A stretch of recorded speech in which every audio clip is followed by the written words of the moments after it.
Good morning all of you. आज हम हमारी पाठ्य पुस्तक वसंत से चैप्टर 12 सुदामा चरित पढ़ेंगे। चलिए रीड करते हैं।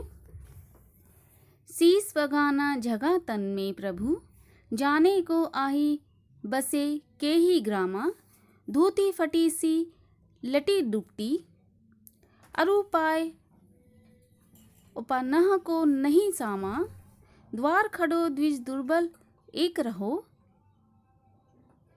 चिकित्सो वसुधा अभिरामा, पूछत दीन दयाल को धाम, बतावत आपनो नाम सुदामा। चलिए इसका भावार्थ देखते हैं, इसका अर्थ देखते हैं।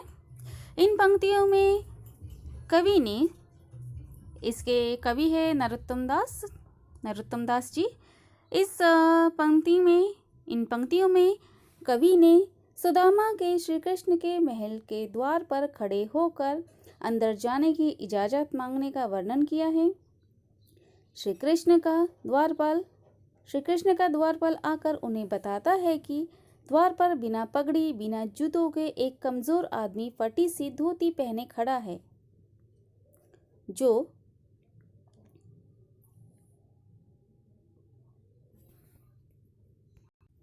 वह व्यक्ति आश्चर्य से द्वारका को देख रहा है और अपना नाम सुदामा बताता है।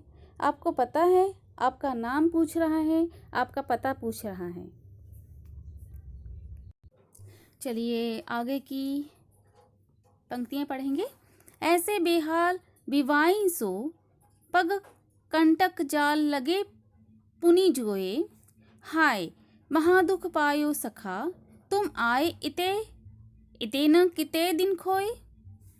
देखी सुदामा की दीन दशा, करुणा करी कै करुणानिधि रोए, पानी परात को हाथ छुयो नहीं, नैनन के जल सो पग धोए। चलिए इसका अर्थ देखते हैं।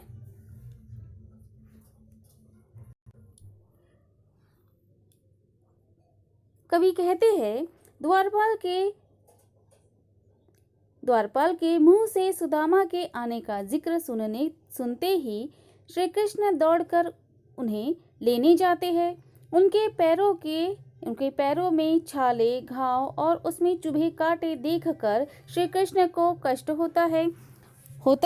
वो कहते हैं, मित्र तुमने बड़े दुखों में जीवन व्यतीत किया है, तुम इतने समय मुझसे मिलने क्यों नहीं आए। सुदामा जी की दयनीय दशा देखकर श्री कृष्ण रो पड़ते हैं और पानी की परात को छुए बिना अपने आंसुओं से सुदामा जी के पैर को धो देते हैं।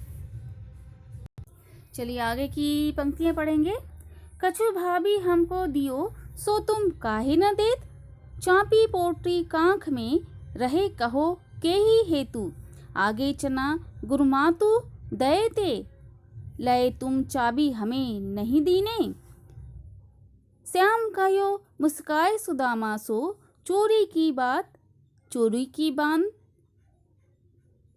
की बान में हौजू प्रवीणे, पोटरी कांख में चापी रहे तुम, खोलत नाही सुधारस भीने, पाछीनी बानी अजो न तजो तुम, तैसे ही भाभी के तंदुल कीने।